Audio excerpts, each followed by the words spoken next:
Rabbi nagaa nam bulchin din sodaadde nam takka na quban qaba bakka nan jiru bakka bakkuma takka riphee taa'ee du'aa san godhadde bakka amma miidiyaa kana gubbaa bakka narraa addaatti hin dangatte dhufee fatii jedhee fatiin faan na beekan waan ta'eef suuraa kiyya na beekan waan hin na beekan akkasii bakka maamun bayyaanis na beekan waan ta'eef. Erga na arrabsitee qabamteemi erga na arrabsitee si dhukkubee moo osoo na arrabsin dura.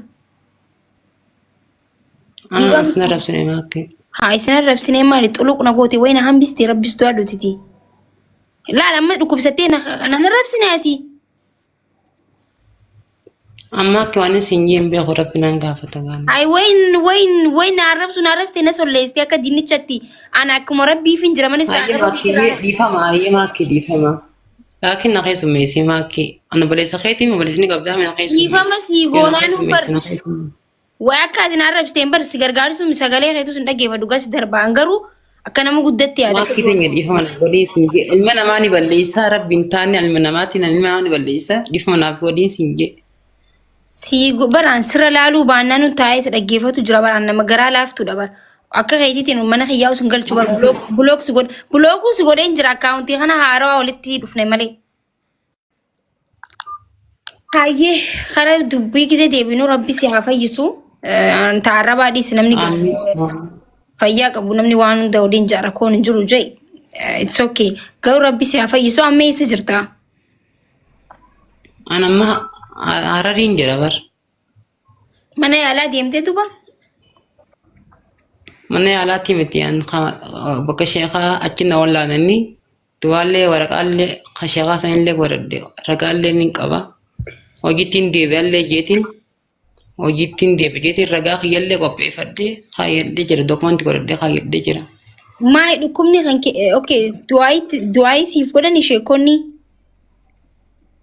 Du'aa naa godhanii deemaa wayitii fi hedduu isaanii nyaadhi baatii meeqaan ta'u. Wayii baallar dhiifama shi ani dhiifama si godhen jira. Gan wantidha okay mana yaalaa deemuu qabdu ija namaan na fakkaata akkasii.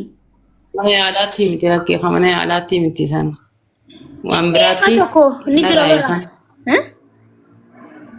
Narraa eekanii jira wayii narraa eekan waan wayii. Auzu billahi minash rajim. Akkam dawaa namni si godheeti? Waan namni siiriin godhe akkas narraa eekan. Wayii maan nama gootiita amma sitti godhamee ati faan wallahi miskina. Gizuma takka nama arrabsita malee yaa rabbi si haa fayyisu. Beekan boorsaa kiyya keessa naa kaanii waraqaa diimtuu barreessanii. Wayii namni keenya barreessee ammanuma nyaata ati banatte saniif isaa gisee akkanaa. Ani hin beeku asitti miti waraqaa boorsaa keessaa fuudhee akkasitti waraqaan qalama diimaan barreessaadha. Akkasitti narraa eekanii siriisan jechuudha. Akkasitti du'aa san godhadhee guyyaa hedduu baatii meeqa eegan godhadhee. Nama kobalchiisaa kun nama kobalchiisu bar wallahi mana nyaata.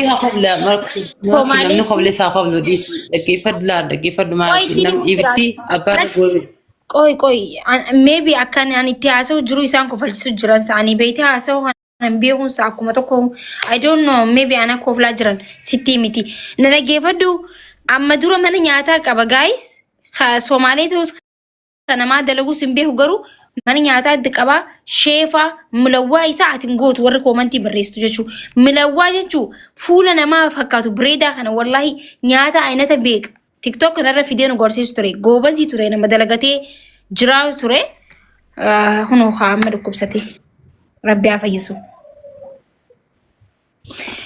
Okay maal goonaree amma nuti maal si gargaara ustaaza sheeka guddaa walitti finnu.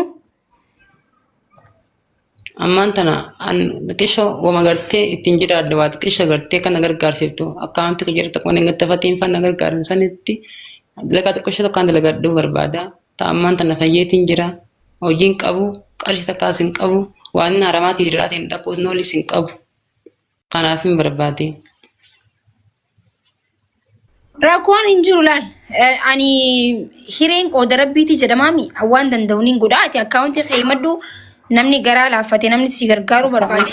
Akkaanti fudhatti wama rabbiin naa isin dandeessisi qarshiin takka hoo anaaf qonna garii maallaqa agareetiin jira waan ta'eef amma waan haramaatii jira gidduu ittiin deemus hin qabu innaan siin jee maallaqa jechuudha ammaa kana keessatti xiqqeesha rabbii dhingate naa kanne malee fakkiin faanu hamzaa hajji faanu warri jibeettan maal qoy gaa dura hawaasas hubachuu qabna beekte warri ni kijibeettan ani gaa waan inni naan jee na dhukkuba jee himate ilmi namaa akkuma dhukkuba yoo namni gaa rakkates yoo dhukkuba himates hin beeku rabbiitu beeka garuu isin maalirra dhaabbatee inni kijibaa jettan maalirra dhaabbattaniiti mee naa hima waan inni kijibu I don't know maalirra dhaabbattaniiti natti hima keessa isaa harkaa jirtan moo akkamitti beeytamee warri beeytan kun naa himame maalitti beeytan rakkannee jechuu warri jettan hoo maalitti beeytan yoo akkamitti kijibee nu ibsaaree nutis ummata akkasii himaati nu himaati wanti akkasii jechuu ani hin beeku ifirra dhaabaa laala anamma inni wallaahi na arrabsee jechuu dhugaan isin jim na arrabsee arraba isinitti fakkaati xuluqna godhee ture jechuu blog godheen ture duraan mana kanatti illee galchee fooloo goosisuun ture giiftaroota yoonta giiftii kan nu turaniif jechuu sinigalee osoo waata kan godhiin garuu deemee na arrabsu ture maal godheeti mucaa kana jechuun blog ofirraa godhe sinigalee amma akkaawuntii kiyya kanaan akka tasaa dhufee dheengadda na dhukkubaa maal jee so namni tokko nama amalli kiyya namni tokko na arrabsee jeelee irraa wanti jiru miti sinigalee kana ilma dhiiraati ana akka maakiitti haa kijiba isaa fi dhiisee rabbiitu isaa fi rabbiitu beeka jechuudha. Kijibee dhiisee isaa fi rabbiitu beeka.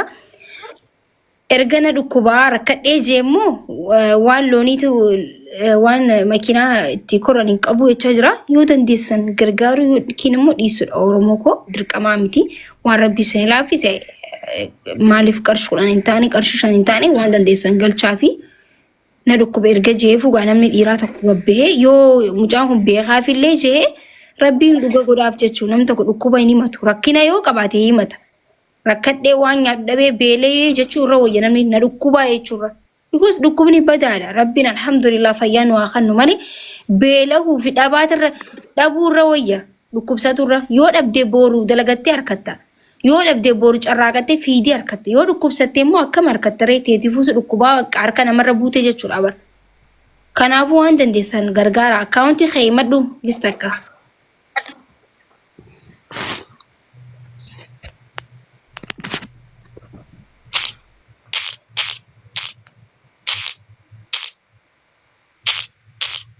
oy haadhaaf abbaan kee obboleeyyan kee hoo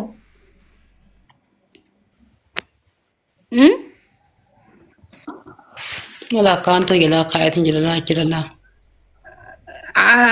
Akkaawuntii yee wanti haadhaaf abbaan kee hoo obboleeyyan kee hoo akka eessa jiran?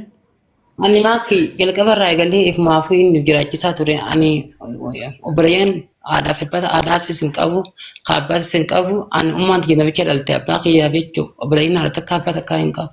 Duraanis Noomaatu nu barumsa barsiisee namaan barsiisee asin naqee barumsa laatti digirii fi diploomaa baradhee tara lama madaqamee wada keenya obboleeyyan kiyya haadha abbaa abbaatis takka dhufanii illi takka naan kanneen ni madaqame jaanii hojii keenya seennee amata jaan dalage hojii mootummaa nan laallee nan kuban qaban nan beekan jechuu akkasumatti ni fi barumsa mana namaa taa'ee baradhee. Akkaawuntii hoo? Namni nan beeknan jiru hawaasni nan beeknan jiru an kana waan inni sodaadhuun qabu takka namni na beekan jechuu barbaadees waa'ee kiyyaa lakkii beekan namu.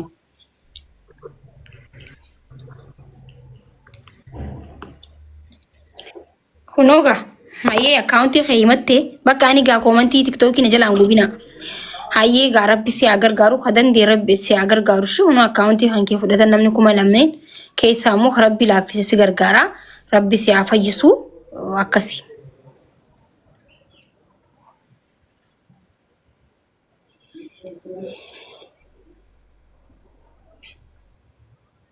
Maqaan kiyya akkaawuntii Faamii Aamee Abdullaahi jaa.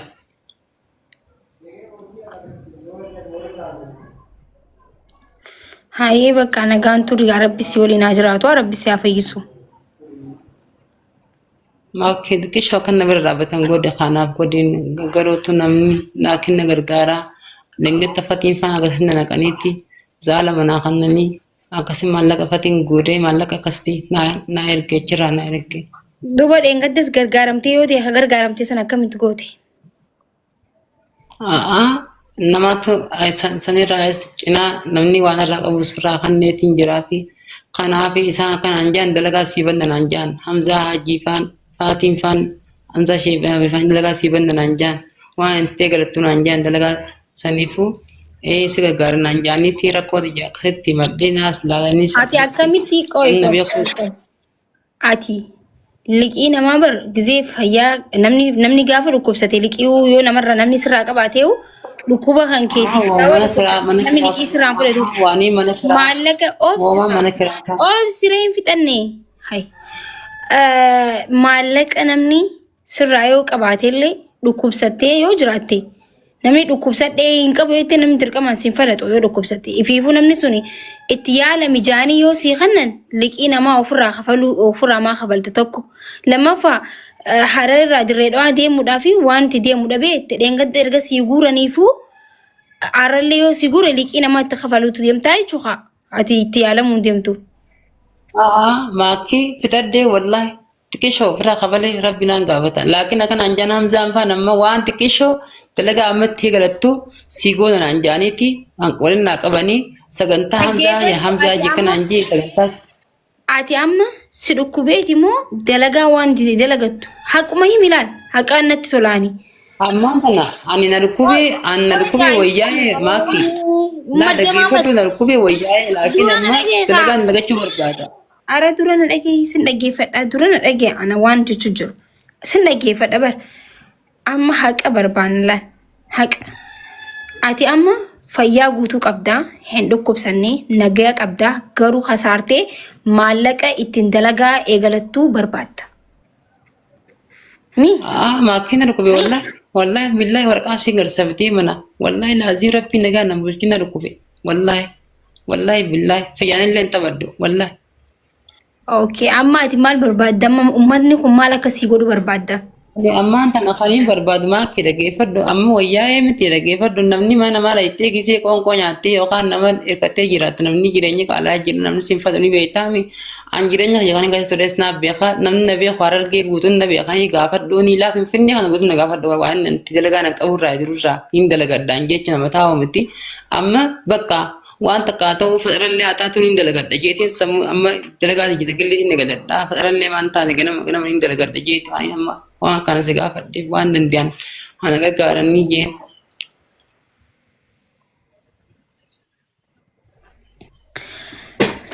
Duuba mataa si dhukkuba?